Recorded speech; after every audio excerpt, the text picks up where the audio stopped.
Welcome to our student edition of Leading Questions. I'm Megan Mah, an associate at WeirFoulds, and I'm joined by two of our returning articling students, Craig Harasymchuk and Cassandra Chaloux. Thanks for joining us in the midst of studying for your bar exams, both of you. So many of our students have just started their summer positions and are in the exact same position that you guys are in at this time last year. And a lot of them are wondering what to expect. So can you guys tell us what are your top tips for succeeding as a summer student? And Craig, we'll probably start with you. Sure, thanks, Megan. So I guess my top tip would be try to make the assigning lawyer's life as easy as possible.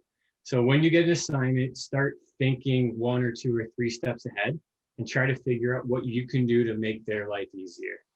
There's a good chance that the work you complete for a lawyer might raise further issues requiring further research or a further explanation, or it might require them to explain something to a client.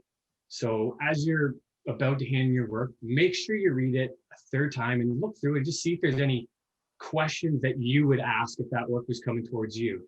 And if you find yourself saying, I think I need to know A, B, and C, then you should probably consider either adding it right in there so it's nice and easy for the lawyer who's getting their assignment, or at a minimum, just flag it, and then you can mention that it's something that might need to be addressed later.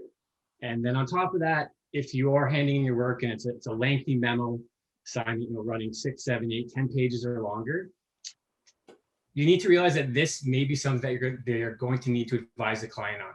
So when you're firing off that email to the assigning lawyer, my suggestion is to try to add in a brief summary so that when they do advise the client, they can just look through your summary, take out all the bullet points that are most important and use that to draft an email to the client as opposed to going through all your work and having to do that all over again. Megan, I know maybe you can discuss how some of those things helped you if you were getting those from a junior. Definitely makes our lives easier. And I love that tip about putting the summary at the top of your email, the top of your memo, just so you get the nutshell or the key point in your answer. Thanks, Craig. And Cassie, what about you? What's your top tip for summer students? Yeah, I would kind of change the pace a little bit here. I think that my top tip would be to take full advantage of the mentor relationship that you have as a student. I think that the mentor relationship is a really key resource that you have, and it's something you should really take advantage of. So WeirFoulds is really good at matching students with mentors, whether it's a potential practice area of interest based off of your personalities or even just a non-law interest. I was actually fortunate enough to be matched with Megan, who was a fantastic mentor, but she was also really a key source of advice and support throughout the summer. So especially in a remote working environment, which you may be going through, your mentor is going to really help you to make those relationships and forge connections when you may not have been able to as well otherwise. So I think as a student, just what's important to remember is that if you ever feel like a question is silly or maybe something that you don't want to bring up right away, rather than spinning your wheels, just bring that up and have that conversation. Your mentor has probably had that question before, or they know a colleague who has. Nothing that you say is going to be, way out to left wing. So definitely just have those conversations and really take advantage of that resource. I think even something as simple as a question about research or docketing or something that you're kind of chewing over in your head, just bring that up in a mentor check-in and, find out how to use your time efficiently and to get rid of those small questions so you can move forward. I think another thing that's really important is even if you get busy in the summer, make sure to keep up with those mentor check-ins. And even if you can, with the restrictions and whatnot, try to meet in person if you have that opportunity.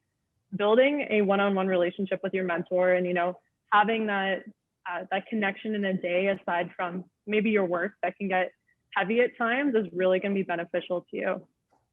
And then just finally, I think if you are interested in the area that your mentor practices in, don't be shy about that. I think being involved in anything like a social, an event, or anything like a practice group call is really beneficial to you, and it's something that you should take advantage of.